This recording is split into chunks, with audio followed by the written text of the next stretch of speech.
Steve और Alex ने गांव में हो रही घटनाओं का पता लगाने के लिए गांव के माइन में गए, जहां उनका सामना हीरोब्राइन से हुआ।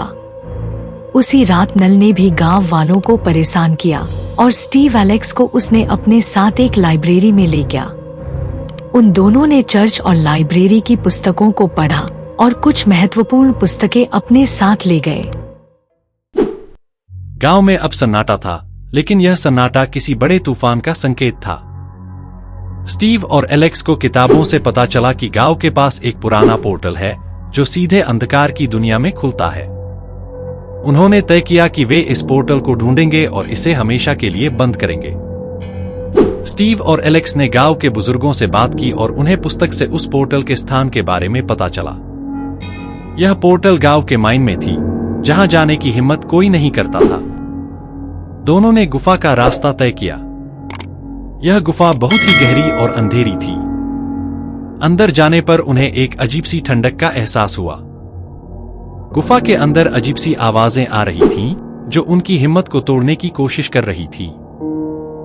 गुफा के अंत में उन्हें वह पोर्टल दिखाई दिया। यह एक बड़ा, नीला और हिलता हुआ दरवाजा था। स्टीव ने महसूस किया कि यह वही पोर्टल था जिससे शैतानी ताकतें इस दुनिया में प्रवेश कर रही थीं। स्टीव और एलेक्स ने पोर्टल को बंद करने के लिए अपनी सारी ताकत लगा दी।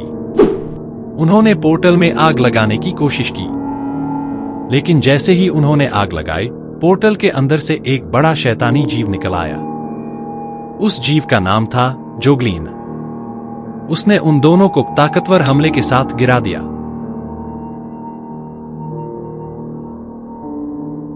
पर स्टीव ने खुद को संभाला और खड़ा हुआ।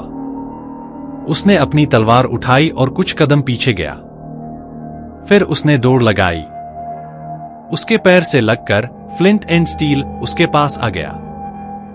स्टीव ने हवा से ही अपनी तलवार चलाई, जो कि उस जीव को लगा। तभी एक तीर उस जीव को आ लगा। वो तीर एलेक्स ने चलाया था। जब एलेक्स पोर्टल के पास आई तो स्टीव ने एक टीएनटी लगा रखा था। जैसे ही जीव पास आया, टीएनटी फट गई। विस्फोट के साथ पोर्टल नष्ट हो गया और शैतानी जीव भी जलकर खाक हो गया। स्टीव और एलेक्स ने पोर्टल को नष्ट कर दिया था, लेकिन उन्होंने महसूस किया कि यह केवल एक शुरुआत थी।